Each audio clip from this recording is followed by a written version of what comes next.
Hello everyone and welcome back to Nate the Hoof Guy.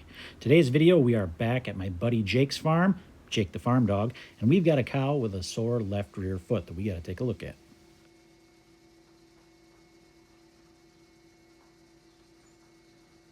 So what we've got here is a little swelling up in this heel bulb area, which means we're probably going to have a little mark right here that's going to lead up to that white line lesion underneath here. So we're going to have to remove all that loose horn there and open that up and see what we got.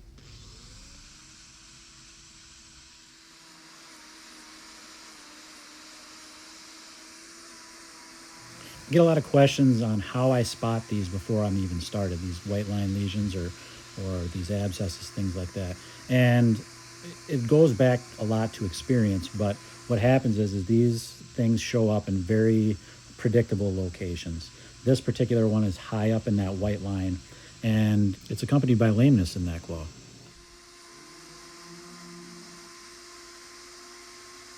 Another thing I get to a question is, how do you know if that crack is one that you need to remove, and how do you know if it's one that you can leave? And that goes back to, once again, to these locations. Now here, if we take a look at this, it's high up in the white line. This crack itself is not what caused the lesion on the inside. The lesion is the trauma that caused the lesion on the inside is what caused this white line, this junction here, to not form correctly. And over time, that continued trauma kept that white line open. And then when it's exposed to the outside, bacteria can get in there and then make that the injury on the inside become infected. And that's when we get these types of situations. When we refer to abscesses, what we're talking about is when that underlying lesion that's in there, that trauma that's been happening, when that becomes infected, that's when we get what we refer to as an abscess. And when we get that, we end up with some infection in there and some underlying pressure, and that's what you're going to see here.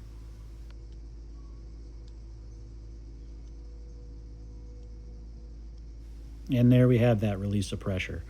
That contusion on the inside of that foot has become infected. And the reason we don't see lameness on cows, or acute lameness like these cases earlier on, is because a lot of these things, just think about how, let's say you get a cut on your hand or something.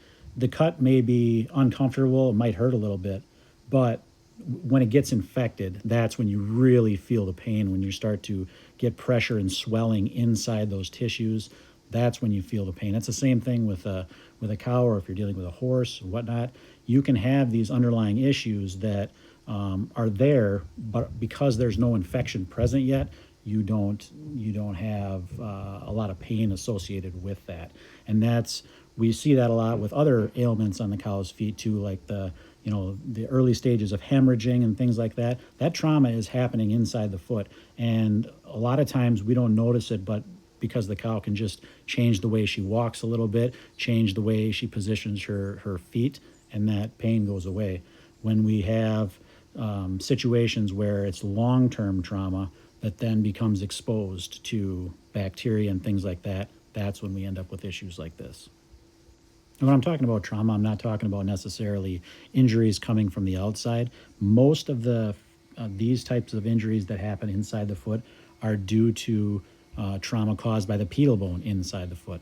That can happen from imbalance, from pressures being applied to that white line consistently, causing it to not form correctly, that eventually then can cause bacteria to get in there and cause problems. That can be enough to create these types of lesions over time.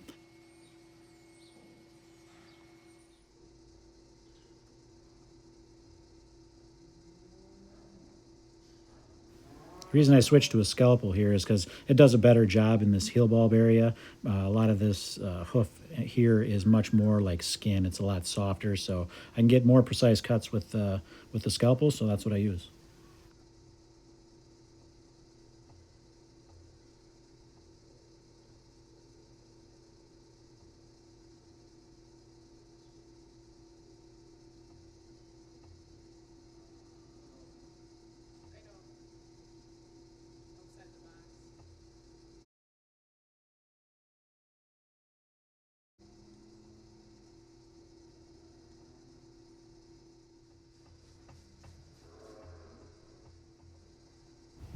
Get a lot of questions too about whether or not these types of treatments are painful for the cow.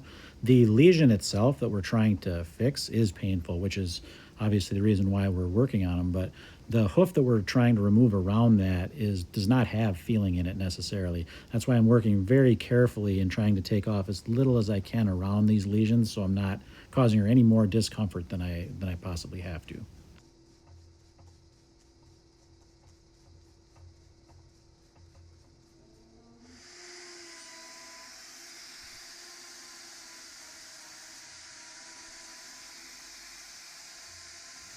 So if you're a frequent visitor to the channel, you probably already know what's coming next. I'm going to prep this claw up and get it ready, and I'm going to glue a rubber block to this claw.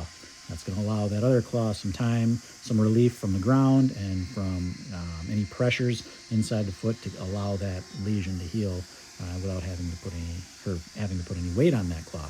And then I'm going to wrap it with some salicylic acid powder in case there's any digital dermatitis present or any other bacteria that cause it present. They will kill those and allow that lesion to heal up nicely. Put on some new horn over the top of that.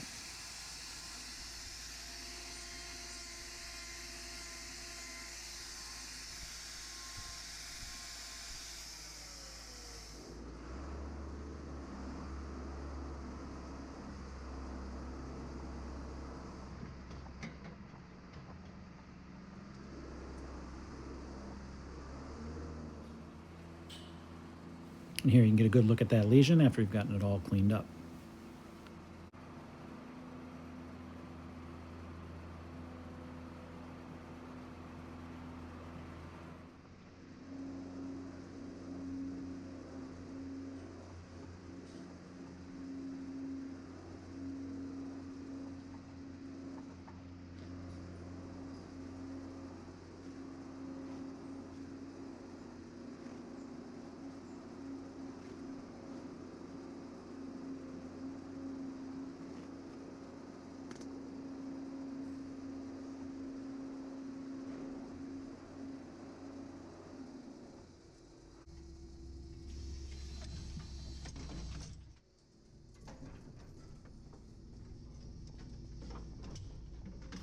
All right, that's going to do it. As always, thanks for watching, guys. We will see you all on the next one.